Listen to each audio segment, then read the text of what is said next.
I'm Ethan. I love muzzleloading. Today we're talking with Alison and Tom Hall from Traditions Firearms about the history of Traditions, what they have in store for the rest of 2024, going into 2025. We're going to be answering some of your questions about their particular line of muzzleloaders. I'm Alison Hall. I'm the marketing manager for Traditions. I've been in this position for about 13 years.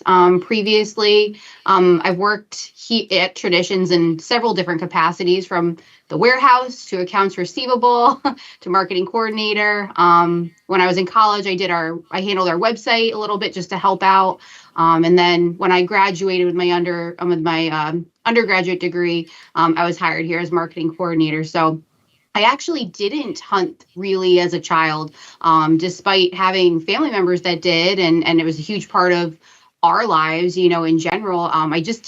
I wasn't interested in it. You're doing sports, you have friends, you've got all the things, right? Sometimes. So when I came on board right after graduating, I went on my first hunt to South Dakota, and it was life-changing. It was so much fun. I didn't kill, but I had the best time. And ever since then, I just love it. I love sitting in the blind. I love being in the woods. I love the camaraderie, being around people, enjoying that, similar passion for being outside and the wildlife. Mm-hmm. Also, killing stuff is great too, or, shooting and harvesting stuff is great too. Taking home meat and cooking it and having that field to table lifestyle. I love all the parts of it. So that's kind of my first experience with muzzleloading, was that hunt in South Dakota. And then ever since then, I've been just trying to always do anything I can to be part of it. So that's awesome. My name's Tom Hall. I'm the president of Traditions Firearms. I've been involved in the muzzleloading industry for decades.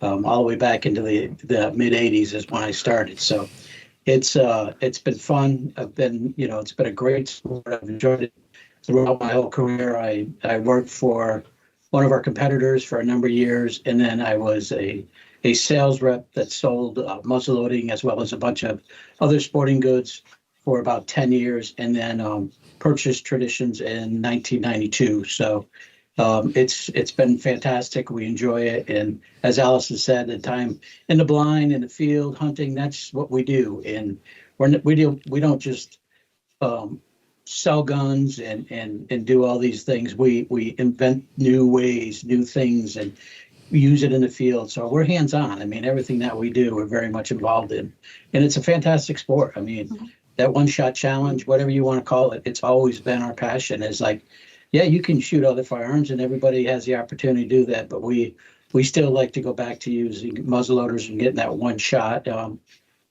enjoy the side locks, inlines, revolvers, all those things involved in muzzleloading. You can really speak to that, hunting with side locks and back when that was what was available and stuff. So yeah, are you back?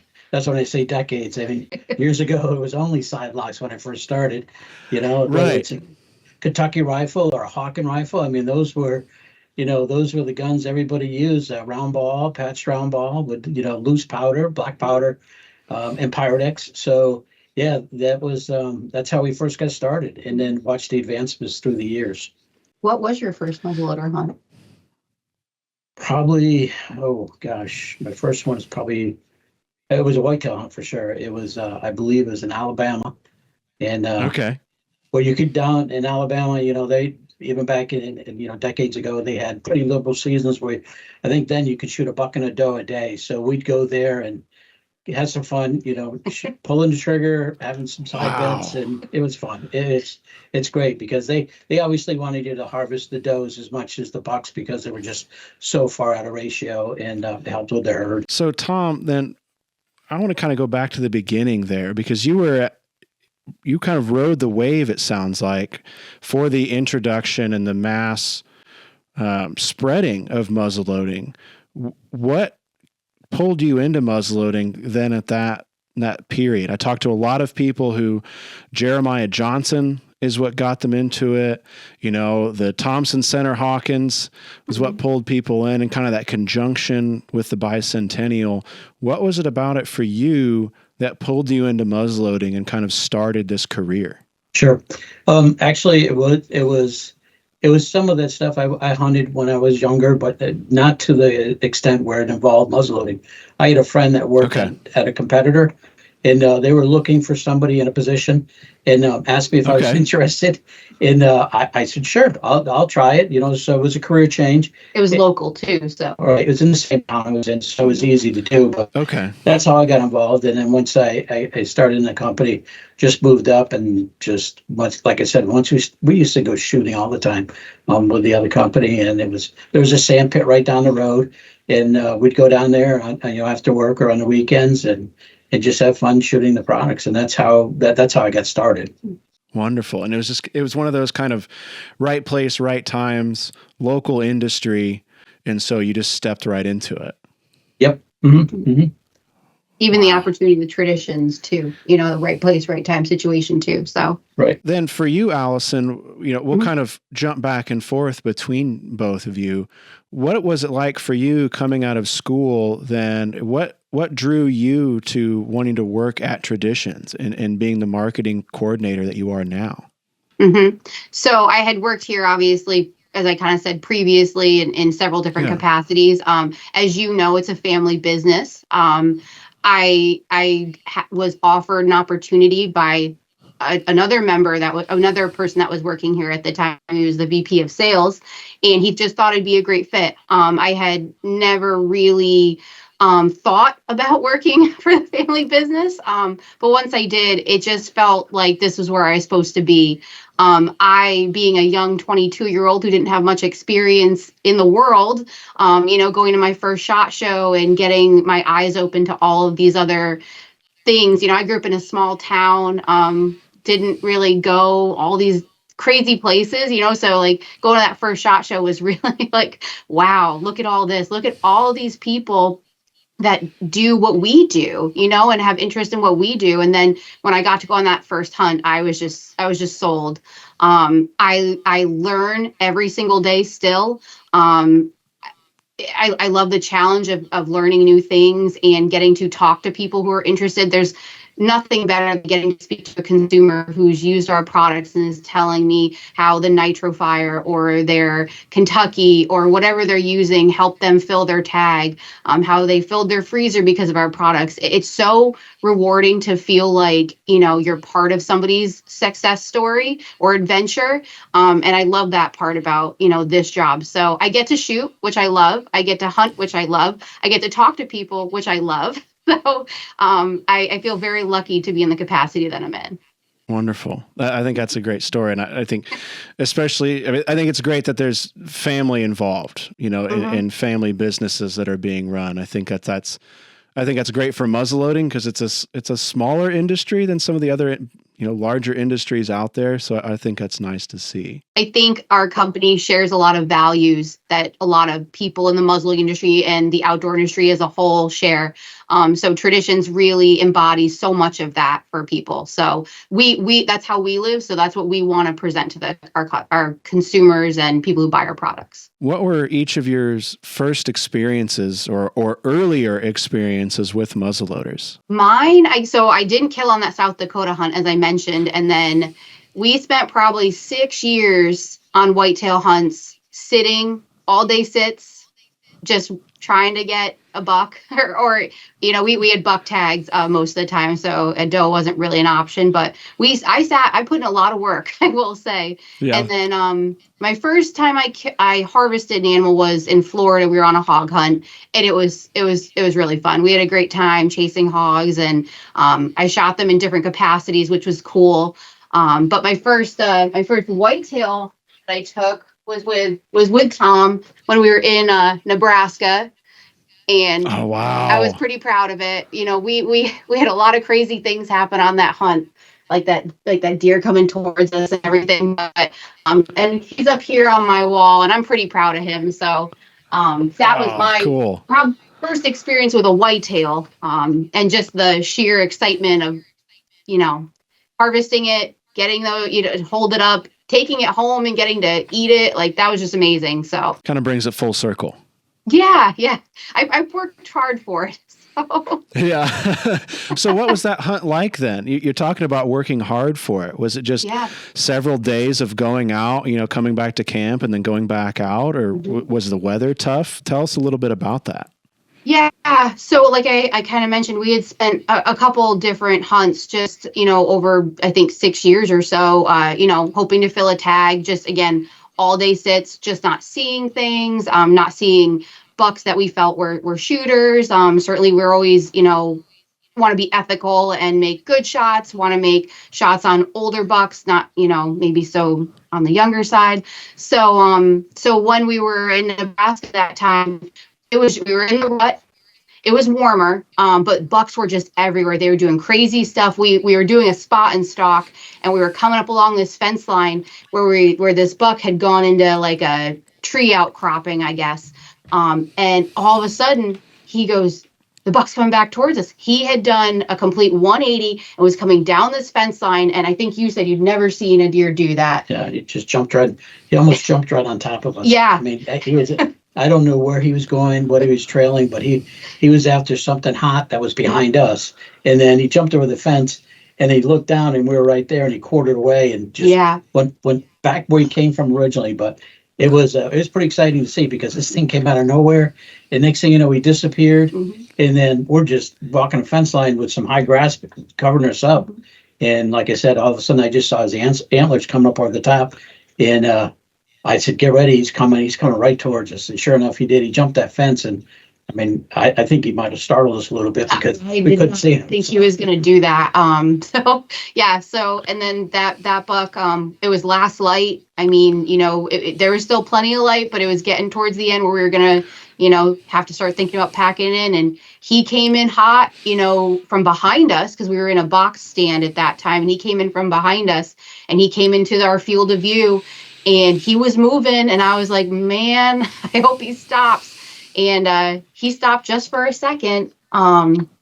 It's just like any other year that you go hunting. Everybody sees all these deer, and next thing you know, you get bad weather. Weather comes in. One year we were out in Nebraska, and same thing. They had a drought, so the deer weren't coming down. They weren't rutting like they normally would. Mm-hmm. Changed the whole pattern. So we had a couple bad years there, but it paid off, and Alice was able to get her first deer, and then the buck fever is over until it's not over, right? So, it's great experience. Obviously, when you can go out in the field and share your passion with a family member, and be right there when they get to experience it. So it's a lot of fun when you can do that. That's what we try to do here with everybody. Mm-hmm. Well, and the cool part is, we get to go use our products in the field. So we see firsthand how to make something improvement on something, or what works, maybe what we need to, go back and think about, or what if we did this? So many people here at Tradition shoot and hunt. So that's something that we're particularly proud of, is that when we're designing products and looking at that, we're coming from a place of a user place instead of just not being a user of the products. What about you, Tom? What was kind of that early inkling or that first experience like? Was it a hunt, or was it just going out and using products? And then maybe we can talk about your first successful hunt with it. Sure. Well, my first was definitely going out and using the products. It was, again, I mean, when I was younger, shot center fire, air guns, all of that stuff, archery, bows. And then once I went to work for the Muzzleloading company, got exposed to it. Like I said, we started going down to the sand pits, setting up targets on the weekends, started, shooting, see who could beat each other at, just shooting off the bench and stuff. And then continued to do that for a little while. And then when I got my first opportunity to go hunting, it was fantastic. I mean, you wonder you shoot a patch round ball. This is back when it was patch round ball, my first experience. So when you shoot it, you wonder, is this really going to take this whitetail? Is it going to take it effectively? Is it going to be our range? I was young at the time, and just, but gosh, when you hit it with a round ball in the right spot, no question, it will take down that whitetail. And then once you see that, then you feel more confident. So next time when you go out, you know where you get the distance, and everybody talks about 100, 200 yards, but in reality, most of those whitetail hunts, they're probably less than 75 yards where you're taking a whitetail. But it's good to practice at the distance because then you're ready for it. But back in that day, it was open sights. It was, a Hawken or a mountain rifle, and you if it rained, and you had all these elements that you had to contend with. Where today it's a little bit different, with the inlines and some of the other stuff that's out there. But it was still it was a great experience, and even today when you shoot a patch round ball, whether it's a flintlock or percussion, it makes you smile a little bit because it goes back to where it all started. And, I can see it and I can remember it. And then when you shoot whether it's a nitrofire or a fire stick gun today, you can see the advancements all the way up through the years and how it's opened up the sport, hopefully, to other people. And even if somebody might enter into the muzzleloading industry or sport today, and they start out with a fire stick gun, with our nitrofire, some of those folks we're seeing now, they're getting back into muzzleloading because it's easier to do than what it used to be. But there are also some of the other ones are advancing, are looking at side locks and some of the other primitive ways, just because they like the muzzleloading part of shooting or hunting. So it brings people to the sport, and the more we can bring in, the better off we're all going to be, for now and in the future. So do you guys do a lot of hunting? Is that part of the job for you, or are you still taking vacation days to go out and do these hunts? Or is it a balance of that a little bit?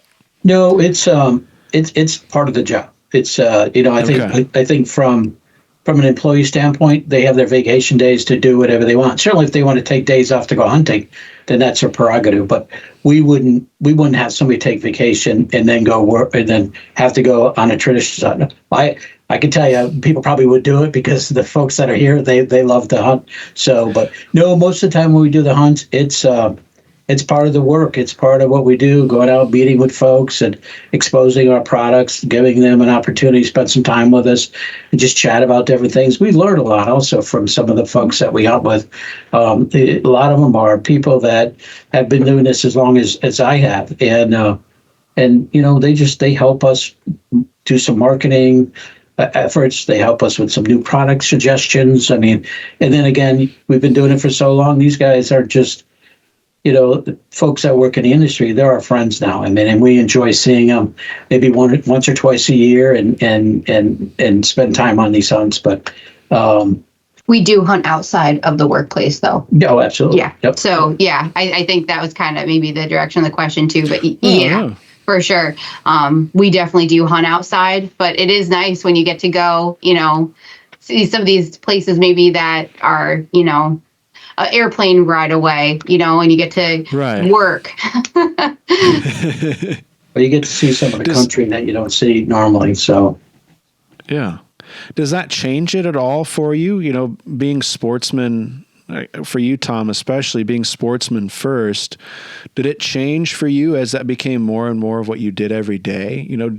Did your, I guess, can you hunt too much, or is there ever a time where you knew you had to go hunting for work and you were really hoping that it was successful? Did that change how the hunt went, or is it just kind of, I love hunting, I love being outside, it doesn't matter? Yeah, no, if anything, it changed where you couldn't, I can't do as much as I'd like to, because you're here, you're in different capacities. Like before, when I was younger, I would take vacation and I would go hunting. Mm-hmm. And so to your point, I would go either like to Vermont or some other place that was close by and spend some time with I have a cousin that has a big dairy farm up on Lake Champlain, and we look forward to it every year. So, but no, I mean, if anything, I would like to hunt more because we like doing it, but also I think it makes us better and it makes you better when you're away from what you do every day, and it gives you a chance to just think about other things. And again, I don't know if there is too much hunting right now, but I mean, I'd certainly would like to try getting more in. So, right, yeah, you'd like to find out if there's a limit. I think sometimes people have the misconception that, oh, you work in the hunting industry, so you must get to hunt all the time. And like Tom said, that's probably actually the opposite. During hunting season, it's our busy time of year.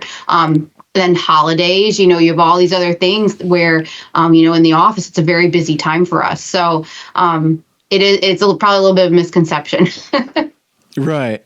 Well, that kind of jumps into one of my questions here.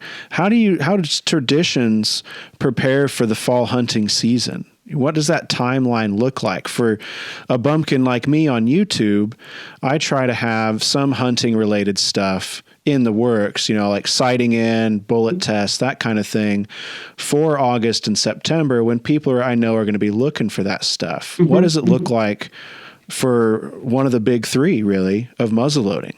From a social side or like a marketing side, definitely you start feeling that ramp up in July, even really into August, September. Some muzzleloading seasons are earlier, like Kansas has an early season, but a lot of the muzzling seasons are a little bit more October, November, December. So you see some of that really in September start to ramp up. So we definitely put out a lot more directed content towards like sighting in, like you said, different bullets, what bullets you're using, recommending bullets, recommending cleaners. Something that I think a lot of people might not realize is that it really does matter. You need your cleaning products to match your powder choice. So it's important that you're combining those. So we're trying to educate people too. That way, when people call up customer service and they have some frustrations, we can help guide them maybe before they get to that point. If you're using a nitro fire or Blackhorn 209, you want to use an oil-based cleaner to clean up those products. Whereas if you're using 777 or Pyrex, you're going to use something else. So we really work hard during these core months to educate people because they're going to be out at the range. They're going to be getting ready to go into the field. So we definitely see an uptick. Like I was saying about the photos, we definitely start seeing those come through. So we start sharing that a little bit more. So it's an exciting time, but it's a very busy time as well. I'm sure to your point as well, just the amount of content that you're putting out at this time of year. So it's difficult to balance that education side of it because muzzleloading has a lot of questions. There's a lot of variables. It's not, I was talking to somebody the other day, it's not, well, there are 6 cartridges available at my local shop and the caliber for my rifle.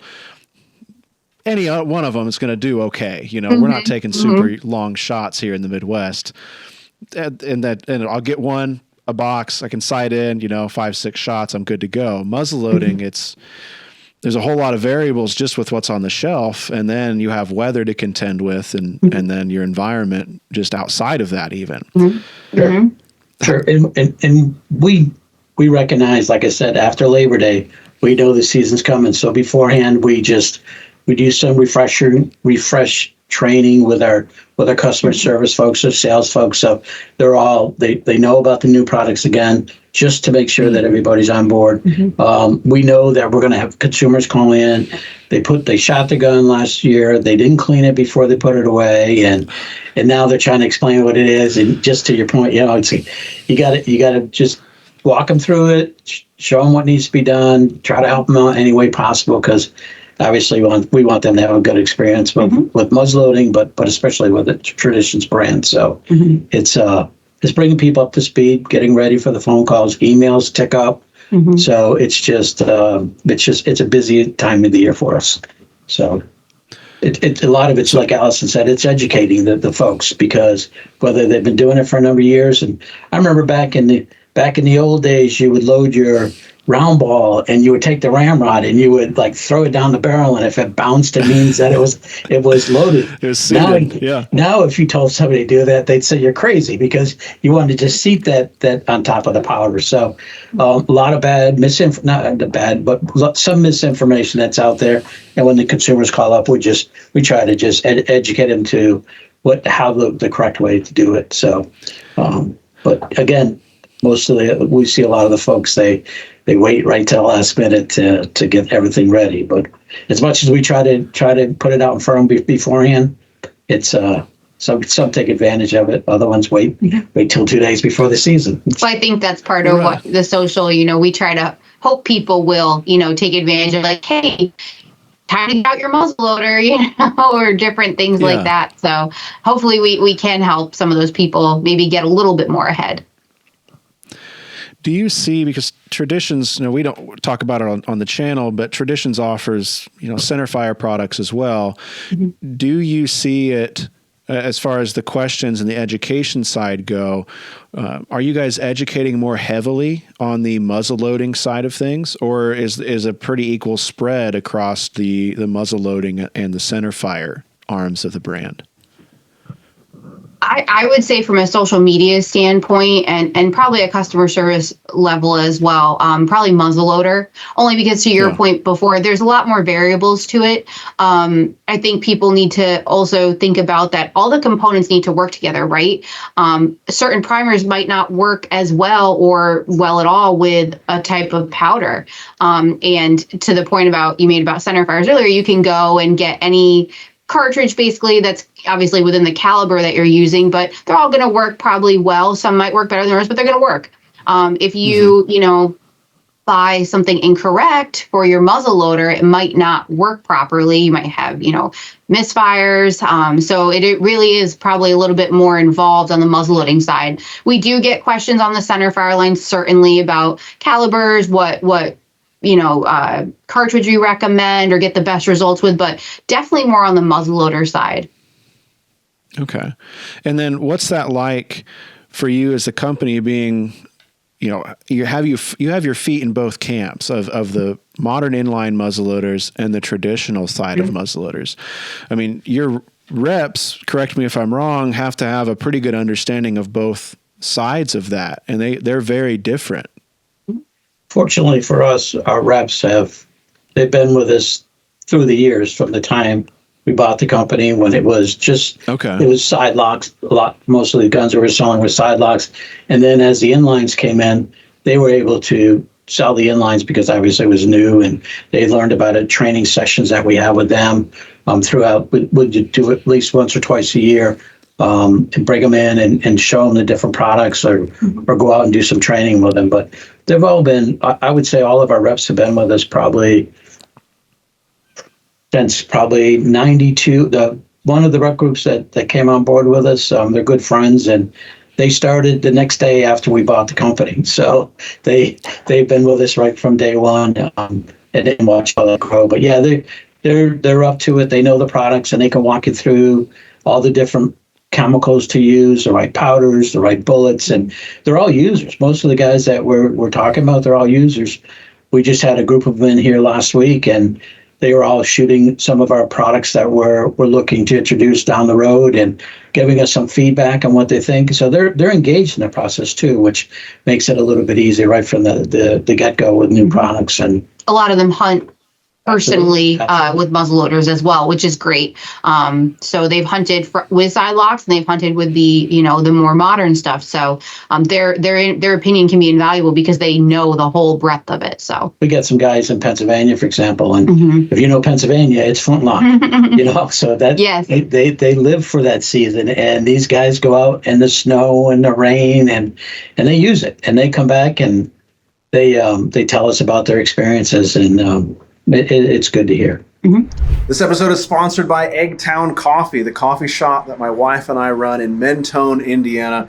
We're open from 6 to 2 Monday through Saturday. Fresh ground espresso, fresh ground coffee, and this classic American breakfast food with a few sweet treats here and there that I make each week. Stop by 111 East Main Street, Mentone, Indiana, if you're ever in the area. Mention the channel, mention the podcast, and I will personally make you breakfast. This podcast is brought to you by Muzzleloader Magazine, the publication for traditional black powder shooters. Since 1974, Muzzleloader has been the leading magazine devoted to traditional black powder hunting and shooting. Each issue is jam-packed with articles on hunting, shooting, gunsmithing, do-it-yourself projects, living history, American history, book and product reviews, and much, much more. Muzzleloader Magazine is the best traditional muzzleloading magazine, bar none. I'd like to thank Jason at Muzzleloader Magazine for his continued support of I Love Muzzleloading and the I Love Muzzleloading podcast. This podcast is brought to you by Thor Bullets. Thor Bullets are a premium full-bore muzzleloader bullet designed specifically for modern inline rifles. Thor Bullets do not require plastic sabots or belts to be fired, meaning less cleaning for you between shots. The patented copper base creates an airtight seal, giving you greater distance and accuracy. Thor's unique engineering allows the bullets to retain 95% of their weight upon impact, and the controlled expansion ensures large, easy-to-follow blood trails. Thor bullets are currently available in a 50 caliber version that is sized to your specific bore. For more information on these great bullets, visit www.thorbullets.com. So what was it like? I don't think it's on our questions here, but I'm really interested in muzzleloading history and the history of these companies. What was it like in the early 90s there? Because that was a real transitionary period for the market in general. You have a lot of transitions to the modern inline side of things, but you also have kind of a second resurgence of the traditional side of things, thanks to movies like Last of the Mohicans and The Patriot. What did it feel like purchasing a company like Traditions, again, with feet in both camps of the modern and the inline side of things? What was that like in the early 90s? It was pretty exciting, to be honest with you. I had worked for another company, like I said, and they became a direct competitor when we bought Traditions. So we were aware we were aware of the products and how to use them and what we were doing. But it was exciting because obviously we had some muzzleloading experience that we're bringing to the table. We had some innovation that we had in our heads that we wanted to do with new platforms. And I mean, just building a company, as a very small company. And when we purchased it and just, building it and going out in the field, meeting with people, whether it's distributors, dealers, and consumers. It was exciting because it just started with the inline. So everybody's talking about the inlines. There was other people that were in the industry back then that were dominant leaders in the industry, especially when it came to inlines. And so we had a little bit of catching up to do because we were primarily still in the side locks and flintlocks and percussion guns, and even the 209 when that came in, that was an advancement that, with all the inlines. So it was exciting because we had to figure out a way to get into those markets and produce product and quality products that are going to stand up to the brand and consumers are going to like and they're going to want to use. And fortunately it worked out, and it's still exciting, but it was a lot of fun. So it sounds like it was an exciting time for muzzleloading too, because you had other companies out there working on innovation too and bringing more to the table. So it was, more people creating more about muzzleloading. So. Well, the more that there are out there, if you get more participants and more people coming into the industry, even back to the industry now, back in the 80s, I mean, it was huge. I mean, I remember going out to Friendship, Indiana, and and going out there and spending a week. It was. And you talk to the different folks out there. You had the primitive camp up on a hill, you had the firing range and everybody shooting. And I mean, all you smelled was black powder and Pyrex burning all day. It was like, but it was great. So it's a lot of people, and to watch it grow and see where it's gone since that. It's like I said, it's been exciting and fun both at the same time. So on that note, Tom, how has it changed? This is the early 90s. They were kind of a period of excitement, and I think we've kind of ridden that wave, and it's quieted down a little bit. What does today look like in comparison? Do you see more people getting interested in it? Are people interested in different things about it?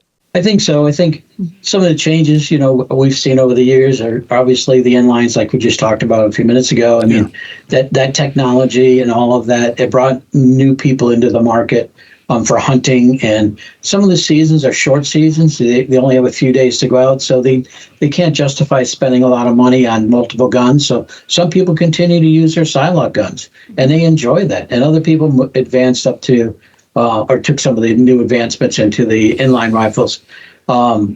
We see a lot more people calling, asking about the nitrofire gun because of the new technology that's there. Some people are intimidated by black powder. If they have somebody that shows them how to do it, obviously, if I put too much powder if I overload it? What happens if I double load it? What happens if I don't use the right ignition? I mean, there's some complexities I think people are intimidated with, that some of that might take out of it. But I think also if it brings them in, it still might put them into other areas down the road, whether it's a side lock, a flintlock, percussion, or revolver. It's participants in the industry. So, but today I see a lot more people. It's two different camps, really. You have the primitive camps where you have some states, you have like Montana, and you have West Virginia, you have Pennsylvania, of course, with the side lock season. We have some other heritage seasons that are coming into play. West Virginia has a heritage. That advances that side lock business for us. So, I mean, we're not just on one camp or another. We try to produce products that are going to fit the state, the requirements, and give the consumer the opportunity to choose which firearm they want to use. Mm-hmm. I think there is some excitement around those heritage seasons that bring more people looking at the opportunity. It's another tag, it's another season potentially that they can get into. So they're like, hey, I can do that, and there's so much now, like your YouTube channel, other YouTube videos, articles, ways that they can get involved if they're unsure about it. And then, like Tom said, like the NitroFire too, when we introduced that, a lot of people commented either on social or, talking to us on the phone about how this is exciting. They're gonna consider black powder, so. Allison, the first time that we talked was the year that you guys had released the NitroFire. And it's been a little controversial with a lot of the folks that I grew up with and I shoot with, because a lot of staunchly Flintlock percussion, I mean, out there really roughing it. I mean, we're sleeping under a single blanket, we're getting rained on. But I've seen a lot of folks, like you said, interested in that because it makes it easier for people in muzzleloading. Now, I haven't personally tried it. It's not necessarily my cup of tea even, but I think where we're seeing people get interested in muzzleloading and black powder, I think that's valuable. Are you seeing a similar interest with that compared to kind of those early inline days? Like you've mentioned here a couple of times, you're seeing people looking at something like the NitroFire and saying, okay, this is palatable to me. This is a comfortable step into something new, where something like, our more usual inlines or the traditional side lock end of things is a little too much for them, too much of a leap. I mean, Tom can certainly speak about the inlines because he was part of that. The only thing I would say to that is that, obviously traditions as a whole, like we've said several times, we offer so many different options. We're creating a new innovative products like the NitroFire for a certain type of hunter, right? But then on the other side of it, we're trying to make new side locks, if you will, like the shed horn. So we really feel like we're putting out something, whether you're a traditionalist or whether you're, like I said, somebody who's more interested in like the NitroFire type of platform. I think the NitroFire is probably similar to what happened back in the 90s with the inline rifle. It's advanced muzzleloading. And like you said, if it's not your cup of tea, we understand that. And we're not, that's why we have two different camps, right? And we try to devote time and energy to both sides, whether it's a primitive, somebody that wants to shoot black powder and only, number 11 percussion caps and all of the authentic rifles for the period, whatever it is. We try to have those products. And then if somebody wants to shoot a side lock that shoots pellets, we have those. If somebody wants to shoot Pyrex pellets, they want to shoot Pyrex loose powder, no problem. So we try to design that for both camps. But for sure, I think the more people that come into the sport, the more opportunity they have. They might enter in this camp with maybe a NitroFire, but there are people that are already, they call up and they ask about, side locks. How do they work? What's this about? Can you do this? Can you do that? And so they find out that they like the sport. and they like the one-shot challenge, they like muzzleloaders, it gives us an opportunity to maybe go back to the other camp and use a primitive thing, get them back to the roots maybe in some cases, where like you're saying, you're out there doing it, but the more you're exposed to, the more opportunity it is to bring somebody onto. Ultimately, that's what we all want, right? We want people to support the muzzleloading industry and have the opportunity to shoot all different products and see which one fits what they're looking for. And we're Right. always open to suggestions. So blow up the comments, guys. Write what you think we should, put or bring in or make, or tell us your suggestions. We're here to listen. We're here to take in any information that people want to share. So Yeah, we always listen to the folks that are out there, whether it's, we go down to the Great American Outdoor Show. We spend some time, 9 days in Pennsylvania, and but there's a lot of folks that come through and they handle our products. They talk to us about firearms they bought in the past. They make suggestions on, some changes, or look at this or look at that. I mean, it's all good information, so we welcome it. If we can do things differently or better, then we're always up for that. Because I'm selfishly interested in product development, about what year did you guys start working on the Nitro Fire, if you can share that? Because I know that stuff doesn't happen immediately. And this was kind of a joint launch with Federal as far as the Fire Stick actually goes. How far back did that start? So from the time we started with the concept until we went to market, it was probably almost 4 to 5 years, because we tried to bring it out as a muzzleloader. That was our goal, is to have it to be a muzzleloader. And then when we sent it to ATF, they ruled it as a 4473 firearm. So even though it was a muzzleloader because you load the bullet, they ruled it as that. So it took some time to go back and forth to see where it was going to land, but at the end of the day, that's where it was. So we decided at that point it's time to go to market when we were working with Federal and some other folks, Hodgson as well, to get this platform off the ground. But it was again, we saw the folks that were part of the development process, and when they started shooting this encapsulated powder charge and how accurate it was, and all the other things that, it's obviously safe because it's loaded right in the factory, same amount of powder. It's the right powder too. It's not, dangerous. Somebody could put more in it than supposed to be in there, but also the different bullets that we were using. So it was fun. It was exciting because no different than the inlines. You start to see new technology take place. Where does it go? But it took some time, not so much to develop it as much as, like I said, to get it regulated with ATF and make sure that we're doing the right thing, because obviously we don't want to put a gun in the marketplace and find out that it's something different. So, but Right. Yeah, it was fun. So is this something that from the beginning you guys had envisioned, this encapsulated cartridge, or were you communicating with Federal and they were said, those people were saying, well, we're thinking about something about like this, how can you share a little bit about that? Because this totally upended things, and I think still is, where a lot of folks don't really know what to do with it. And I really find that interesting. Yes. So the Federal folks reached out to us and asked us if we're interested in having a meeting with them.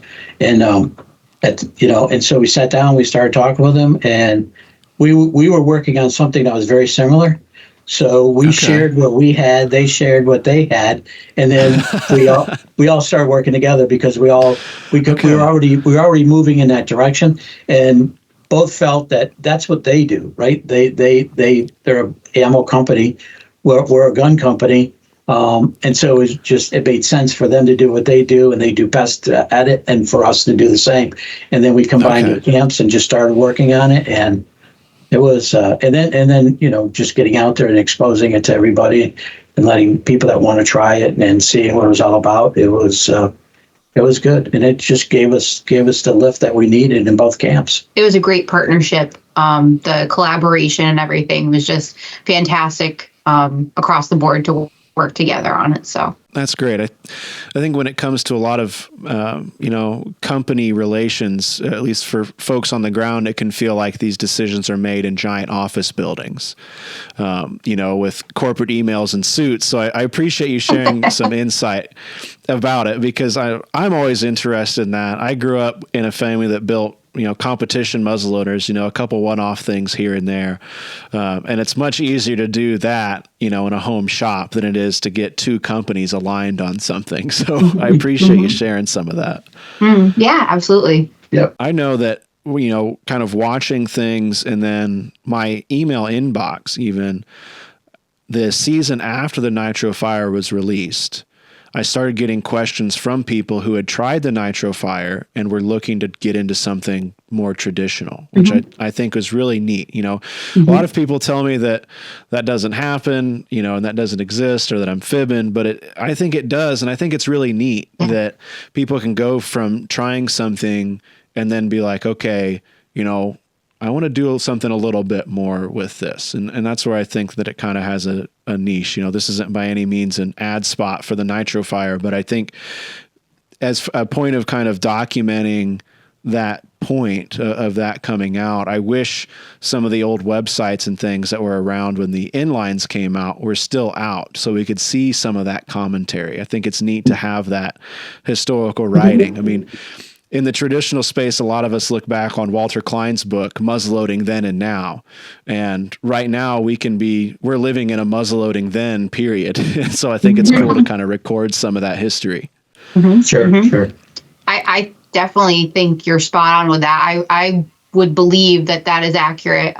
There's social media has its pros and cons, certainly, but one of the pros is that you can go on and learn how to do things. So what maybe wasn't accessible to people before, like maybe they didn't have anybody that either had shot sidelock or had the experience of muzzleloading at all, they can go on now and learn about it and feel confident in what they're going to go do. And then they have Gun Club, there's so many other outlets that they can then find to continue down that path of learning.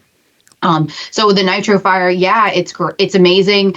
It's innovative. It does all the things we've talked about, but we've always still had that focus on the sidelock business. I think we are the only company that produces sidelocks right now, in a mass produced way, I guess. With the amount that we do. And then we also do build it yourself kits, which I think just allow people to really hone in on getting to have that feeling of putting something together, learning about all the parts, how everything fits together, and then getting to shoot it at the end. I just think that's a very rewarding process. Where do you guys see traditions kind of fitting in that market on the traditional sidelock? Because you have traditions, which is bring you're an American company bringing things in from Spain on the traditional side of things. You have like Pedersoli and Investarm in Italy. And then you have, your higher end, kind of American custom made stuff that's, I went to a show where there were several that cost as much as the car that I drive, which is kind of, which is kind of crazy, but it's neat too.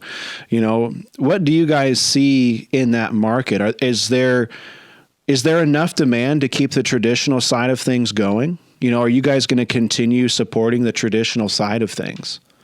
Yeah, right now there's our direction has not changed. We're not talking about changing it. Cool. It's part of who Traditions is, right? And right now we developed that shed horn a couple years ago, and for that reason, because that Montana season that's out there, but also other people that want to use that rifle, whether it's in their muzzling season. So we're not changing direction. We think it's an important part of our business. Probably for other people, it's not big enough, and that's why they don't plan and stay in it. But that's their decision to make. But for us, it's important, and it's our roots, and it's what we do. And if anything, we'd like to expand it once we get some more capacity and more seasons that come in. We'd certainly like to look at making other models down the road and try to make them look at it just from two different camps again. Look at it from the inline and how that changed to where it is now with the nitrifier, but also how can we make advancements in the percussion and the flintlock and the side lock rifles. Again, the better experience that somebody has, the more time they're going to go out, they're going to use it, they're going to keep buying components. It's going to help strengthen the industry. So was the introduction of that Montana Heritage Season, was that a pretty big deal then, at a company scale? I think for us, I think it caught a lot of people off guard, Ethan. What happened is that the regulation changed like just before the season. So a lot of the dealers weren't aware of it, consumers weren't aware of it. And so when it did happen, I mean, it sucked up any side locks that you had that would fit into that market that year. So it was exciting because everybody was caught off guard. So and the next year, everybody came in and they wrote earlier orders, and we were able to ship them into the dealers and distributors earlier, and we had inventory on the shelf, and gosh, it's been great ever since then. So it was a bit of a disruptor then. Well, it was for us because we couldn't. Okay. We're trying to change production, try to do some things to get, and like side locks. I mean, they take a little bit longer to make. It's not like some of these. You can't do it fast. Yeah, well, you got to. Well, you can, but you know what the results are going to be like, right? But so if you want to inlet it, make it look nice, and whether it's a kit or if it's coming out of the factory, obviously it takes more time to build those guns, and so it's a challenge sometimes. But it's been. Again, it's part of our roots. We're not changing our direction there. We're still going to continue with the side locks. So the same question as before about the shed horn. Did that come out of the introduction of that Montana season, or had it been in the works for a little while? It's one that we had talked about a little bit, but then when we started looking at the Montana season, it just made sense because now it had to make an investment and do some of these things. You got a bigger territory. You got Montana now, and you got some of these other states, the heritage season that we have in place that opened up the door for more sales, and it allowed us to look at, having new guns in that space. But yeah, it was the right time to release something that we were sitting on. So would you say that shed horn kind of speaks to that hybridization of the traditional and the modern, because it has some traditional features and it has some modern features as well? Is that right? Yeah, it does. But it's also, at the end of the day, it's about performance. It's gotta be able to perform. And when you get out into Montana, you start hunting out there, it's still a percussion, round ball or an unjacketed bullet, whatever you're shooting, it's only going to go so far, right? So it's got to perform. It's got to do all that. Double set triggers, using a musket cap, just so you have increased firepower because the Montana season is at the end of December. End of December? I have to double check those dates. I think so. Yeah. Yeah. That sounds right. I could be wrong. But it's in December. So when you're in December in Montana, you're going to have probably some nasty weather out there, 1 or 2 days on the field. So we want to make sure that the gun was able to perform. So, but yeah, it's a hybrid of two different guns, but no different than we call it the PA pellet, which is our flintlock for the Pennsylvania market. That's kind of a hybrid too, because you can shoot Hodgson pellets in that. Paradex pellets, you can shoot that in there. Again, double set triggers, and it gives a little lighter barrel. We take the barrel and we taper, we flute it, so it's lightweight, so it's not heavy. But again, it's about the experience and getting people out in the field, and so that's where the Montana really was built off. Or the shed horn was built off the PA pellet platform. Nice. Okay, cool. That was something that was brought up to me at the introduction of the shed horn, and I've not personally, I'm not in Pennsylvania, and I've not, shot a lot of the PA pellet side of things. So I appreciate you clarifying that some. So what kind of updates would you like to see for the Traditions line in the future? I'm not asking you to give away, pipeline secrets here, but are there some things out there that you can kind of tease or allude to even that you're interested in or that you'd like to see come to fruition? Sure. I think it's just like anything else. We look at that part of the market and we try to figure out how do you change a side lock, when you're dealing with a percussion or a flintlock. How do you put a better trigger system on it, or how do you do the things, or come up with a new model, if you will? We're always looking at that, and it's part of our business. That yes, we're trying to look at introducing some new products down the road. I don't know when, but I can tell you that it's something that's certainly on our whiteboard that we keep discussing and looking at, because again, between the build it yourself kits, the percussion, the flintlocks, it's a pretty good part of our business, and I'd like to expand it if we can, moving forward. And that's why if there's suggestions or things that are out there, we'd like to hear them, because maybe it could help us speed up that process a little bit too. We do have some new product releases coming, so stay tuned. Okay. Keep an eye on us. Yeah. Okay. Not teasing anything. Boy, I tried. I know, Ethan. I wish we could give you a little more, but soon. I appreciate the honesty.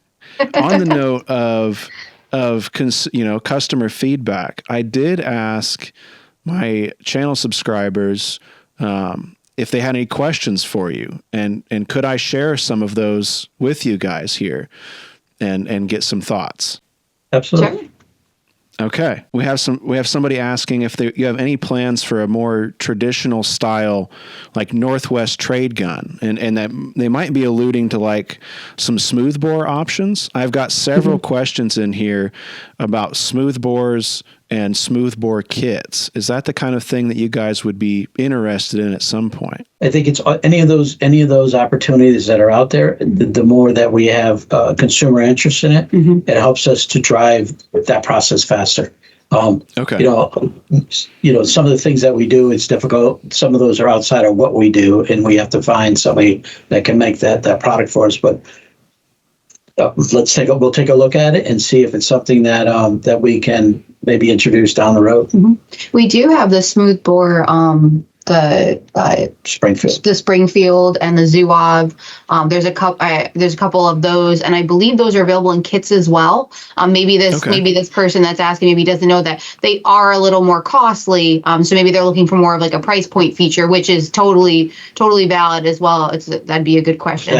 I think that's a little bit different design than tradesman rifle. So yeah. So I personally have really bad turkey fever. For turkey hunting. So, and since I have come down with it, I've been in touch with a lot of other people afflicted with it, and it can be difficult to find an affordable smoothbore to go turkey hunting with in that regard. It seems like I don't know if it's just a limited supply or what. So I wanted to bring that to you to share, because I think that'd be a pretty good market filler. You have to plug it for yourself, right? So right, I too want Flying H96 asked if you guys might consider offering the side lock models in a 45 and or a 54 caliber. I think because right now you guys are pretty standard on the 50 caliber. Is that right? Yep.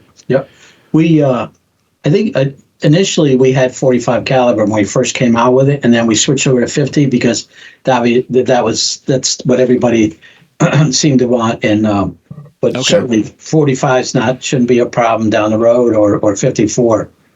Years ago, again, we did 54. We did the big bore in the 54, but certainly that's something that we could take a look at. Okay. I love these questions. This is great. Good. I didn't want to give away, too publicly that we'd be talking, but I thought it might be fun. Yeah.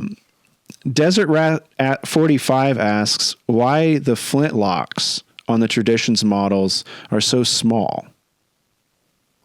I don't know if that's in comparison to some other flintlocks. I think the lock assembly itself. Sure.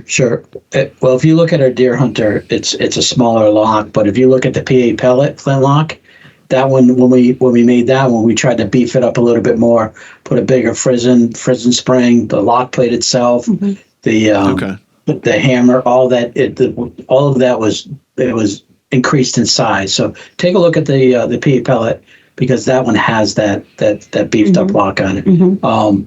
And just for that reason, back when the Deer Hunter was made, it was a lock that we had for years in our line. And when we tried to advance it to the next level, we put that, because consumers are telling us that they like a bigger lock. So that's what we put in the PE pellet. Okay. Is it, I mean, I'm sure it is, but just in general, is it expensive to mass produce flintlocks? I mean, it's a complicated mechanism, and it's always been kind of an assumption that I've passed on to people, like, compared to an inline mechanism or even a percussion mechanism, there's a lot going on in that flintlock mechanism. Right. There's a lot going on with it, but also the fit, because that fit's got it set right up against your barrel. And so it just from not only a manufacturing of the component itself, the lock, but also the assembly and the time that it takes. I mean, you came from a family that built rifles. You know that if you want that lock to fit in there right, if you're mass producing them, it's one thing. If you're doing it like in a composite stock, because it's coming out of a mold. But when you have to put a flintlock in there, you might have to just take a little bit off, take the lock off, put it back on, take a little more out. So it is time consuming, even from an assembly standpoint, but definitely the manufacturing of a flintlock itself is more than even a percussion side lock. And so it just makes it a little more difficult, but it adds cost and just time. It's kind of a symptom of scale, you might say. Exactly. Yeah, exactly. Okay. Two-Stage Trigger asks if you'll release the mountain rifle in 54 caliber to kind of pick up off of our previous question. So that might be something else to pass 54, on. 2 in a row here. Yeah, we've got a lot. We've got several about the 54 caliber. I think maybe some guys out west are looking for that. Savage McBeast Dog asks if you know anything about percussion cap production. Have you guys heard anything about how that's going, and if availability will be improved, through, being at the company level? I can't speak to that, obviously, because we don't sell them, we don't make them, but yeah. But I think the folks over at CCI, I know they make a lot of percussion caps and stuff. But everything that we've heard so far, I don't think. I don't know where it is right now, to be honest with you. Okay. That's what I personally kind of figured. I haven't heard anything, and I didn't know if there's a whole lot being said. He asked I think about the pandemic definitely changed things a lot, and there was a lot of demand. And although it's over in some forms and fashion, there's some catch up being done, and it is still hard to find some things. Yeah. Ricky asks, any chance we can get more military (American) replicas? It'd be good to have, he goes on to say, it'd be good to have more options than the Indian and Italian brands. I think maybe alluding to kind of pre-percussion, probably the Flintlock, maybe even era there, but he doesn't say. Because you guys do have some Civil War era reproductions. Right. I would just say if he's listening, if he could let us know what type of models he's in particular, then obviously we can look for those and see if it's something we could produce. But again, just let us know and we'll try to source it. Nathan 9338 asks if you guys have ever considered looking into offering more wood stock options for your muzzleloaders and your kits. We turn all our own stocks right in our factory. So we bring the wood blanks in, we put them in, turn up. Obviously, the kits all are wood. We brought back a couple different wood models a few years ago, and they started out. We had some fairly good success with them, but it's a much smaller market for us. And then just with all the kits and the side lock guns that we're building.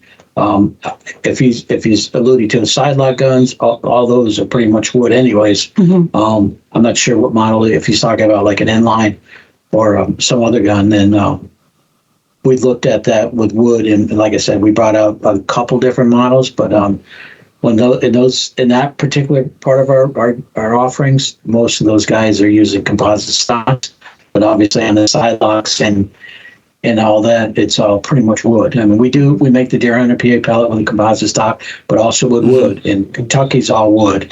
Pennsylvania's all wood. All of those models are all wood. I was curious maybe if he meant different types of wood. Oh, I don't know. Yeah, I don't know. Like, I'm maybe just some like different grain patterns, or even like a European walnut kind of thing that we see in other markets. Sure, well, certainly. We've talked about it, and again, if there's more people that are out there, then it makes it easier for us to move forward and offer those different types of woods. I know, a lot of people like the walnut. They like the maple, the curly maple was big back in the day. So. Yeah. Henry asks, what happened to the vest pocket pistol? Vest pocket Derringer. Yeah. It's one that we get some calls on. It just fell by the wayside, to be honest with you. Which is it's at a point where we have to reinvest in all new tooling and look at whether or not there's a demand for it. It's so costly right now to assemble. It's a little pocket Derringer, so it's not very big, but again, there's a lot of assembly in that. So okay, I just have a couple more here. Brad Hall asks, can a scope be mounted on the Shedhorn percussion cap 50 caliber? What's your recommendation for best powder and bullet combo for deer 150 to 200 yards out, or 100 to 150 yards? Sorry. So yes, you can mount a scope on that. We have a base that we offer for that whole pattern that goes on there. You can see it on traditionsfirearms.com or in our catalog. But it's an A1780 if you want to look it up. Yeah, so we do have that available. As far as the best powder charge of our 100 to 150, or I think that's what you said. I would ask what grain bullet are you using, because that's going to determine how much powder you should be using. So 1 in 28 barrels, so you can shoot. I would recommend, especially in Montana, we have a bullet called the MZX bullet, which you can buy jacketed or unjacketed. We have the unjacketed for markets where you can't use a jacketed bullet. It's a skirted bullet, so it shoots very well in the Shedhorn. I would start out with probably 80 grains and start working my way up.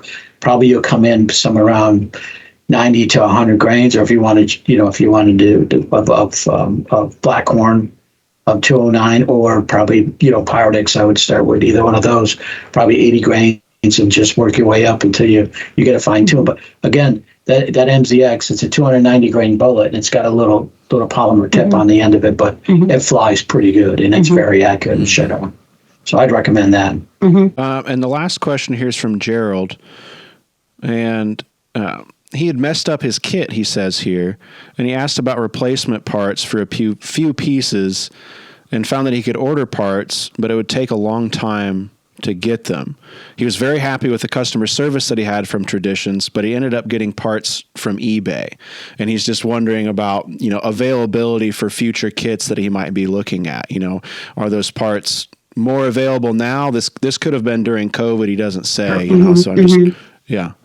Yeah, no question. During COVID, everything was in short supply, but we typically try to carry a good supply of parts, especially this time of year, because we know that we're going to hunting season, and you don't get a second chance to say, in 2 weeks we can ship you those parts. You need it now. Right. So we try to keep those in stock, especially the kit parts, because we know that people lose them, they break. They might break them, or they weren't indicated, maybe in some cases, although I don't think we ever do anything like that, but sometimes we might have a screw or something, but anyway, we keep all that, we keep all those available for that reason. So like I said, during the pandemic, everything was in short supply, and we were using everything we could to build rifles and kits and get them over here. So, the time of year might also play into that. I'm not sure when he might have contacted us, but like January, February, when you're to the tail end of things,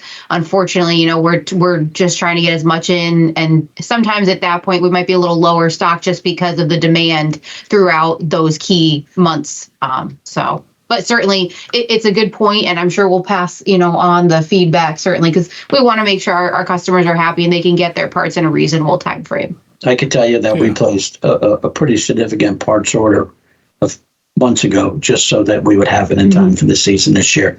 So, and we've gotten a lot of those in. We got some that are on the way right now. So we should be in pretty good stock. And I apologize that we didn't have them at that time, but we're working to make sure that we do in the future. Mm-hmm.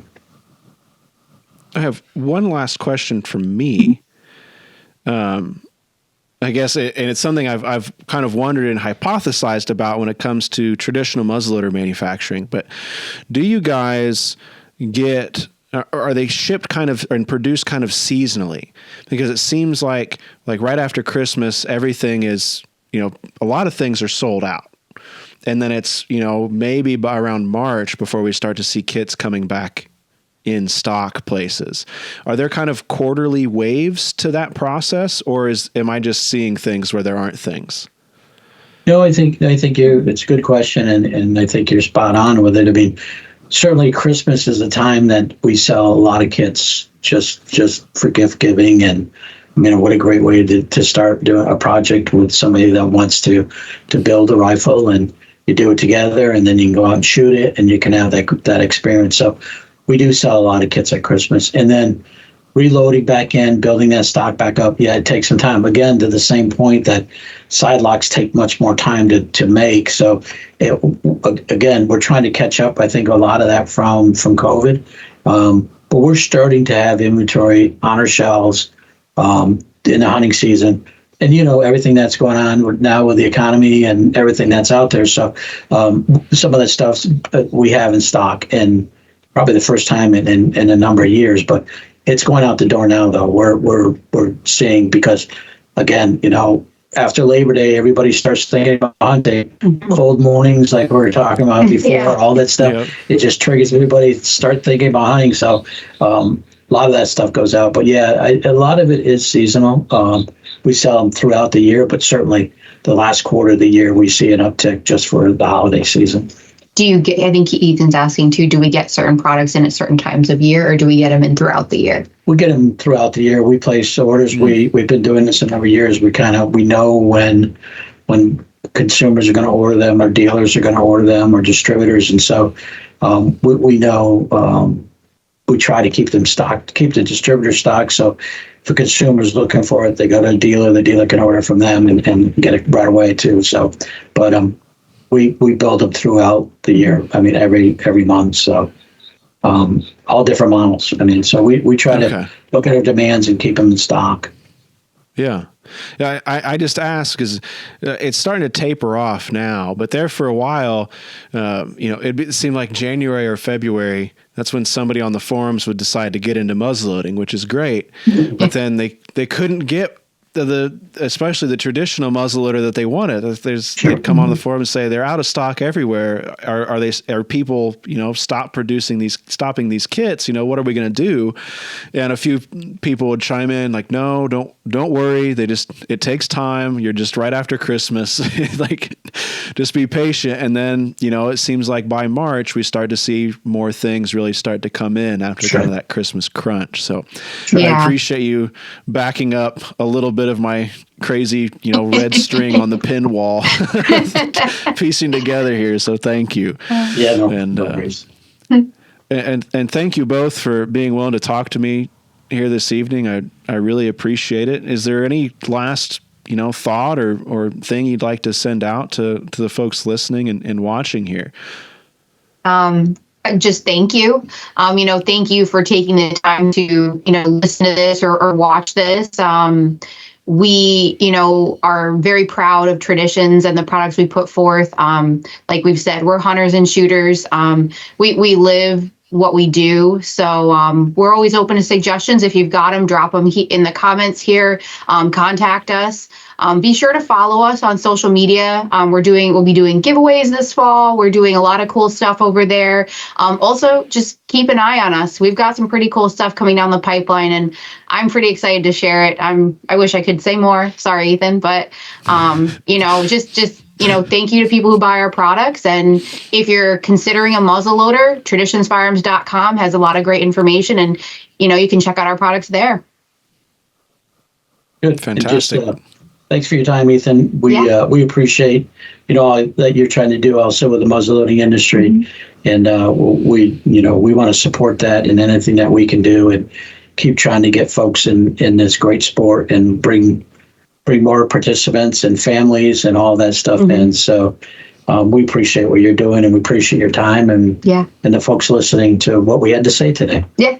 Or tonight. Or whenever they're listening, Yeah. Okay. So last lightning question. Okay. If we have somebody listening that's a beginner muzzleloader, they're looking at the Traditions line. If they want a traditional side lock muzzleloader, what would you recommend? And if they'd like their first muzzleloader to be a modern inline muzzleloader, what would you recommend? 2-part question. Oof. On the side lock part, it's really going to be how much money you want to spend on it, right? So, but like our Deer Hunter percussion rifle, that's a great entry rifle. It's lightweight, it's easy to use, it's percussion or flintlock. You can get it either way, depending on where you live and what you want to use it for. But yeah, that's a great one.